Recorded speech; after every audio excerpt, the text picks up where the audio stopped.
जय मसीह की प्रिय भाई एवं बहन, प्रभु यीशु को धन्यवाद करते हैं एक और नए दिन के लिए, प्रभु के आनंद के लिए, उसकी सारी सामर्थ और प्रभु की योजना के लिए जो पूरी भरपूरी के साथ आज भी हमारे जीवन में प्रभु हमारे लिए सब कुछ कर रहा है।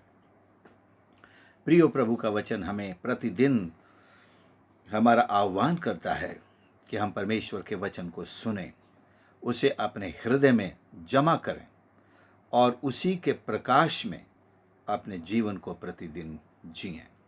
परमेश्वर के वचन में वो प्रकाश है कि हमारे जीवन को प्रतिदिन प्रकाशमान करता है, हर कदम पर प्रकाशमान करता है और हमें परमेश्वर के वचन पर ध्यान करना चाहिए। आज का मनन भी हमें यही सिखाता है। भजन 119 से इन दिनों में हम मनन प्राप्त कर रहे हैं और हम अल्फ़ाबेटिकली उन अल्फ़ाबेट्स के अंदर जो 8 पद हैं केवल उतने पर प्रतिदिन ध्यान करते हुए आगे बढ़ रहे हैं। आज हमारा अल्फ़ाबेट है बेत, अर्थात 9 से 16 पद तक हम पढ़ेंगे और इसी पर हम मनन करेंगे। जवान अपनी चाल को किस उपाय से शुद्ध करे या शुद्ध रखे, तेरे वचन के अनुसार सावधान रहने से। मैं पूरे मन से तेरी खोज में लगा हूँ, मुझे तेरी आज्ञाओं की बाट से भटकने ना दे। मैंने तेरे वचन को अपने हृदय में रख छोड़ा है कि तेरे विरुद्ध पाप न करूं। हे यहोवा, तू धन्य है, मुझे अपनी विधियां सिखा। तेरे सब कहे हुए नियमों का वर्णन मैंने अपने मुंह से किया है। मैं तेरी चितौनियों के मार्ग से मानो सब प्रकार के धन से हर्षित हुआ हूँ। मैं तेरे उपदेशों पर ध्यान करूँगा और तेरे मार्गों की ओर दृष्टि रखूँगा। मैं तेरी विधियों से सुख पाऊँगा, तेरे वचन को न भूलूँगा। परमेश्वर का धन्यवाद करूँ। परमेश्वर के वचन को, उसकी शिक्षाओं को, उसकी विधियों को, उसके प्रॉमिसेस को, उसके नियमों को, उसकी चितौनियों को जितना महत्व और जितनी शिक्षा इस भजन में दी गई है वो शायद ही हम और कहीं देखने को पाएं। और ये बात हमारे व्यावहारिक मसीही जीवन के लिए बहुत ज़रूरी है। ये भजन यदि आपने अच्छी रीति से समझ लिया, आपने और मैंने भी, हमारा मसीही जीवन बहुत प्रभावशाली बन सकता है। प्रियो, पद 9, जवान अपनी चाल को किस उपाय से शुद्ध करें। सभी नौजवानों की समस्या रहती है कि अपने चाल चलन को, अपने जीवन को किस प्रकार से हम परमेश्वर के सम्मुख पवित्र बनाए रखें, परमेश्वर को भावता हुआ बनाए रखें, कि परमेश्वर हर समय ये कहे आ जाओ, तुम मेरे पास आ सकते हो। ऐसा कैसे हो सकता है? क्योंकि जवान लोग ही सबसे ज़्यादा परीक्षाओं में पड़ते हैं और अपनी अभिलाषाओं का शिकार होकर पाप कर बैठते हैं, अपने हृदय को अशुद्ध कर देते हैं। उनके मन से निकलने वाले अशुद्ध विचार उन्हें अशुद्ध कर देते हैं। तो ये समस्या राजा सुलेमान के ज़माने में भी थी, उससे पहले भी थी और आज भी है। तो राजा सुलेमान अपने नीति वचनों में भी जवानों के लिए ही लिखता है और यहाँ इस भजन में भी हमको वही समस्या पढ़ने मिलती कि कोई जवान कैसे अपने जीवन को, व्यवहार को, अपने चाल को, जो इब्रानी में इस शब्द का आया है, जहाँ से गाड़ी का पहिया बार बार निकलता है और वो जो रास्ता बनाता है, तो लिखा उस रास्ते को जवान कैसे साफ रखे। तो यहाँ मतलब ये है कि जो जवान बार बार पाप करता है, बार बार पाप करता है, उससे कैसे छुटकारा पाए। जवाब भी यही लिखा है, तेरे वचन के अनुसार सावधान रहने से। दुनिया ये पूछती है कि हम पापों से कैसे बच सकते हैं, हम पापों से कैसे बाहर निकल सकते हैं, पापों से कैसे शुद्ध हो सकते हैं। तो परमेश्वर का वचन ये जवाब देता है कि परमेश्वर के वचन से, परमेश्वर के वचन को अपने हृदय में रखेंगे और फिर हम उसके अनुसार अपना जीवन ढालेंगे, हम निश्चय पाप करने से भी बचेंगे, और अगर हम पाप कर बैठे हैं तो अपने हृदय को भी परमेश्वर के वचन से ही शुद्ध कर पाएंगे। मैंने तेरे, और फिर वो कहता है, एक कन्फेशन है उसका, मैंने तेरे वचन को अपने हृदय में रख छोड़ा है। पहले सवाल करता है सारे जवानों की तरफ से, मानो एक प्रतिनिधि होकर के, कि एक जवान कैसे पापों से बच सकता है, अपने हृदय को पवित्र कर सकता है, कैसे परमेश्वर के लिए ग्रहण योग्य बना रह सकता है। फिर खुद जवाब देता है परमेश्वर के आत्मा की अगुवाई से कि परमेश्वर के वचन से सावधान रहने से। परमेश्वर के वचन में हमें न सिर्फ सावधान करने की सामर्थ्य है, बल्कि जब हमारे हृदय में उसे हम धारण कर लेंगे तो हमें वो शक्ति भी देता है, वो सामर्थ्य भी देता है कि हम पाप से कह सकें, नहीं, मैं ये काम नहीं करूँगा, मैं यहाँ नहीं जाऊँगा, मैं ये बात नहीं करूँगा, मैं शैतान की उपासना नहीं करूँगा। तब हमारे अंदर ये नो कहने की ताकत आ जाती है। तो मैंने तेरे वचन को हृदय में रख छोड़ा। तो उसने जब सीख लिया तो वो उपाय उसने अपना भी लिया, देरी नहीं की, तुरंत परमेश्वर के वचन को अपने हृदय में जमा करने लगा। ये एक बहुत बड़ा खजाना है प्रियो, किसके दिल में परमेश्वर का कितना वचन जमा है, ये एक कहलाएगा कि आपके पास बहुत बड़ा खजाना है ईश्वर के वचन का। The treasury of word of God, how much treasure have you acquired, deposited in your heart. अपने दिल में आपने परमेश्वर के वचन रूपी खजाने को कितना जमा किया। परमेश्वर इस बात से भी प्रसन्न होता है, वो देखता है, तभी तो वो भौतिक आशीषें भी उस देता है। और परमेश्वर के वचन को जमा करने में आप धनी हो जाएं, सबसे बढ़ जाएं, आगे निकल जाएं। ऐसे कितने प्रभु के सेवकों को मैंने देखा है जो एक के बाद एक पदों को कोट करते चले जाते हैं। फला जगह इस प्रकार लिखा है, फला किताब के इतने अध्याय के इतने से इतने पदों तक इस प्रकार से लिखा है। मुझे बड़ी खुशी होती है कि उनको बाइबल कितना रटा हुआ है, रटा नहीं बल्कि यूं कहें उन्होंने अपने हृदय में परमेश्वर के वचन को कितना सारा रख छोड़ा है। और ये समय समय पर उनकी अगुवाई करता है, उन्हें सामर्थ देता है और उनकी प्रार्थनाओं को प्रभावशाली बनाता है। फिर हमारा पूरा मसीही जीवन ही प्रभावशाली हो जाता है। तो आज से हम ये शुरुआत करें कि मैं परमेश्वर के वचन को अपने हृदय में जमा करूंगा, रख छोड़ूंगा, और इतना ही नहीं, उसे याद करूंगा, समय समय पर उसे अपनी प्रार्थनाओं में इस्तेमाल करूंगा और परमेश्वर से कहूंगा आपने अपने वचन में मुझसे ऐसे कहा है। तो परमेश्वर का वचन आज से अधिक हम अपने हृदय में जमा करना शुरू कर दें। मैंने तेरे वचन को अपने हृदय में रख छोड़ा है। इसका फायदा यहां बता रहा है कि तेरे विरुद्ध पाप ना करूं, परमेश्वर के विरुद्ध पाप नहीं करना है। और उससे बचे रहने के लिए परमेश्वर का वचन हमारे दिल में, क्योंकि अगर हम परमेश्वर के विरुद्ध पाप करेंगे तो यही वचन हमारी अगुवाई करेगा, हमें बताएगा ये ठीक नहीं है, ऐसा मत करो, और हम फिर पवित्र आत्मा की अगुवाई से वो काम नहीं करने की ताकत भी पा लेते हैं। हे यहोवा तू धन्य है, मुझे अपनी विधियां सिखा।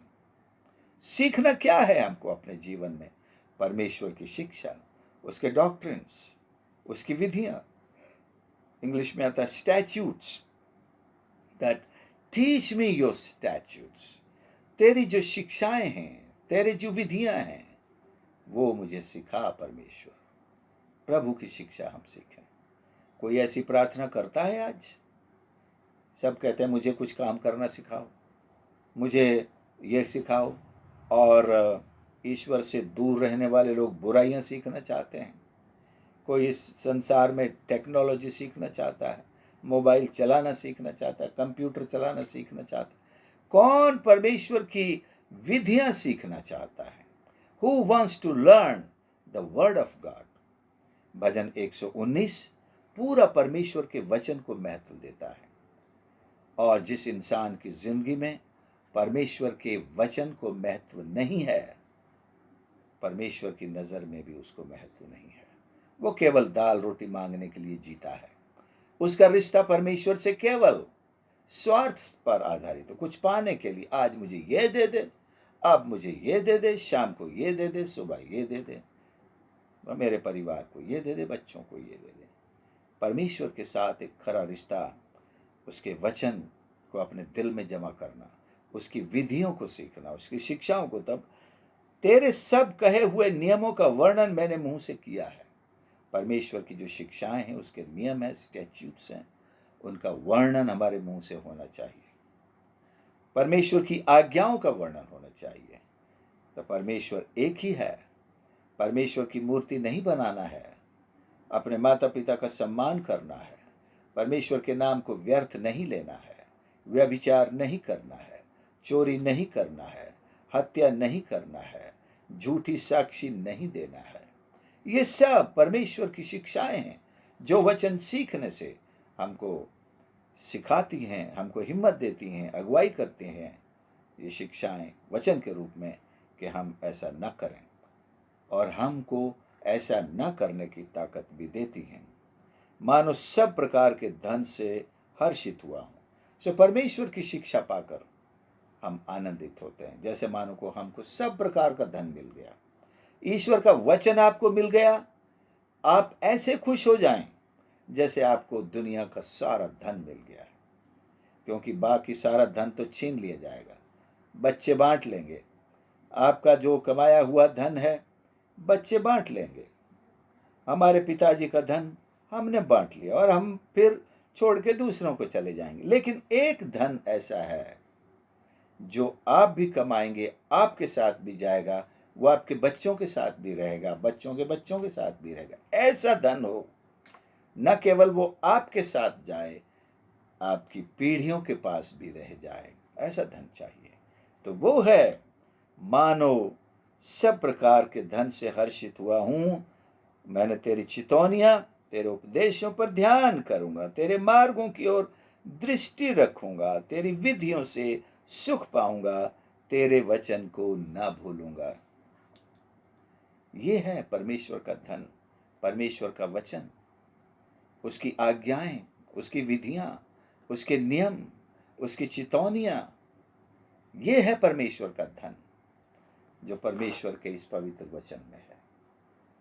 इसे यहां से उतार कर यहां रखना है और फिर आंखें बंद करके उसी पर मनन करना है, और उससे जो आशीष निकलेगी उसको अपने जीवन में लेना है, दूसरों को सिखाना है, दूसरों को तक पहुंचाना। ये धन है, और हमारी जिंदगी का सबसे बड़ा धन यही है, और यही होना चाहिए। रुपया पैसा ये हमने कमाया और परमेश्वर की महिमा में भी ना लगाया, इस संसार पे खर्च किया, संसार में छोड़ करके चले गए। लेकिन ये धन जो ईश्वर के वचन का धन है, ये हमको इस संसार में भी धनी बना देता है। भौतिक रूप से शायद किसी को ना बनाया हो। मैं सोचता हूं लाजर एक बहुत बड़ा धनी इंसान था ईश्वर की बातों में, वचन में, तभी तो हम उसे स्वर्ग में देखते हैं। और जो इस दुनिया के धन में धनी था, असल में जब हम उसको देखेंगे तो बहुत दुनिया का सबसे निर्धन है, जिसको एक पानी की बूंद भीख में मांगनी पड़ रही है, और वो भी कोई नहीं देता है।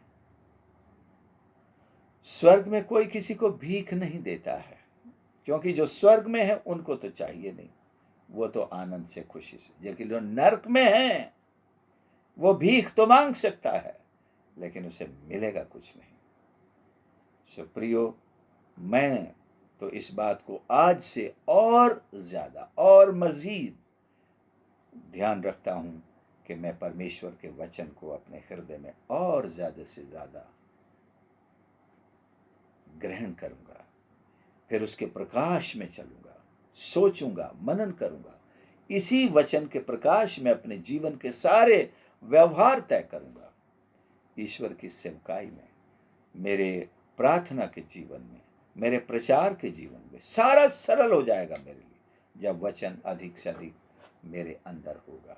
और वचन चूंकि जीवन है, मुझे और अधिक जीवन, इसका मतलब मैं और अधिक जीवन जमा कर रहा हूँ, मैं और अधिक प्रकाश जमा कर रहा हूँ, मैं और अधिक परमेश्वर का प्रेम जमा कर रहा हूँ, या कहें मैं और अधिक परमेश्वर को अपने अंदर ले रहा हूँ। I am drinking God himself, not just the word of God, but I'm drinking God Himself into myself or inside of myself, and I'm making myself stronger day by day in God, in His person, क्योंकि उसका व्यक्तित्व भी मुझे अपने उसी के स्वरूप में और अधिक बढ़ा रहा है। So I began to look like more like Jesus, Yeshu के जैसे और अधिक मैं दिखने लगूंगा, और मैं परमेश्वर के वचन को ज़्यादा से ज़्यादा अपने जीवन में महत्व दूंगा। मैं सोचता हूँ हम में से हर एक को ये अत्यंत आवश्यक है कि हम परमेश्वर के वचन को ज़्यादा से ज़्यादा आत्मसात करें, पढ़ें, उसे स्मरण रखें और उस पर प्रतिदिन मनन करें और उसी के प्रकाश में अपना जीवन चलाएं। परमेश्वर भी प्रसन्न होगा और वो स्वयं कहेगा मैं तुझसे प्रसन्न हूँ। आइए हम प्रार्थना करें।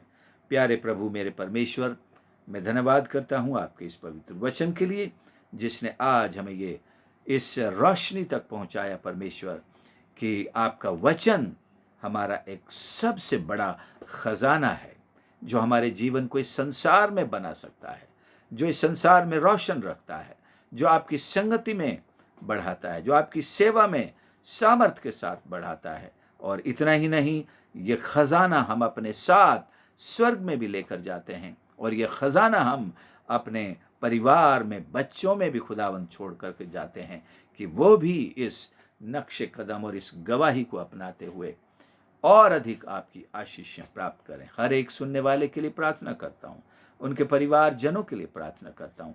सबको परमेश्वर आपके वचन के प्रेम में और गहरा डुबा दीजिए प्रभु जी। Let them all immerse so deep in your word that everyone will enjoy your presence, your word, और आपकी सेवा को भी आनंद से करते रहें। आशीष दे प्रभु। उद्धारकर्ता प्रभु यीशु के नाम से प्रार्थना मांगते हैं, आमीन। प्रभु आप सबको आशीष दें। प्रत्येक रोज की तरह मैं फिर से निवेदन करूंगा कि इस संदेश को आपने सुना, अवश्य आपने आशीष पाई है, आपने प्रभु के वचन से कुछ प्रेरणा पाई है, कुछ नई चीज़ भी पाई होगी। आप ज़रूर शेयर कर सकते हैं और दूसरों के साथ ये संदेश ज़रूर शेयर करें। और यदि आपने अभी तक सब्सक्राइब नहीं किया है तो प्लीज़ सब्सक्राइब करें। बेल आइकन बटन एक दिखता है, उसे ज़रूर दबाएं और दूसरों से भी कहें कि वो ईश्वर की सेवा को इस तरह से अपनाएं और आशीष पाएं। और हम सब के लिए भी प्रार्थना करते रहें। God bless you.